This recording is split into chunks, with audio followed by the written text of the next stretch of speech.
ایک صاحب نے کہا کہ اوجھڑی کھانا کیسا ہے؟ ہمارے ہاں اس اوجھڑی کھانے کو مکروہ اور حرام کہتے ہیں، تو اس کا شرعی حکم کیا ہے؟ جواب: اوجھڑی وغیرہ کا کھانے کا مسئلہ، اس سلسلے میں فقہا کی جو عبارات ملتی ہے وہ اس طریقے سے کہ اوجھڑی، پچونی، لات اور بہت سے علاقوں میں سب الگ الگ باتیں کہی جاتی ہیں اس کے سلسلے میں۔ بہر صورت اتڑی ہو یا اوجھڑی ہو یا پچونی ہو یا جو بھی پیٹ کے اندر کا اوجھ والا حصہ کہتے ہیں جس میں گندگی رہتی ہے جانوروں کی، اتڑی اور اوجھڑی وغیرہ، اس کے اعتبار سے فقہا لکھتے ہیں کہ شرعاً اس کا کھانا درست ہے، اس میں کوئی قباحت نہیں اور نہ ہی میں یہ مکروہ ہے۔ شرط اس کے لیے یہ ہے کہ ان اوجھڑیوں کو، اتڑیوں کو خوب اچھی طریقے سے صاف ستھرا کر لیا جائے، ایک دم پاک صاف، گندگی کو صاف کر کے پھر کھایا جائے تو اس کے کھانے میں کوئی حرج نہیں ہے۔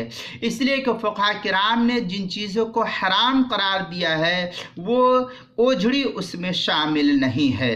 چنانچہ جن چیزوں کو فقہاء کرام نے حرام قرار دیا ہے وہ اوجھڑی اس میں شامل نہیں ہے۔ چنانچہ شامیہ میں ہے ما یحرم اکلہ من اجزاء الحیوان المعقول سبع، تو یہ 7 چیزیں جو فقہاء کرام نے گنوائی ہے یہ ان 7 چیزوں میں شامل نہیں، لہذا ان اوجھڑی اور اتڑی کا کھانا خوب اچھی طریقے سے صاف ستھرا کر کے جائز ہے، اس میں کوئی کراہت نہیں ہے۔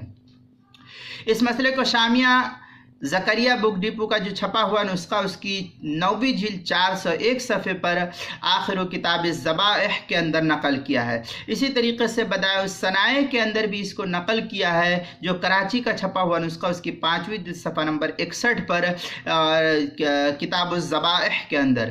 تبیین الحقائق کتاب الخنثی جو مسائل شتہ کے تحت ہے، اس کی 6ٹھی جلد 226 صفحے پر بھی اس کو 226 صفحے پر اس کو نقل کیا ہے۔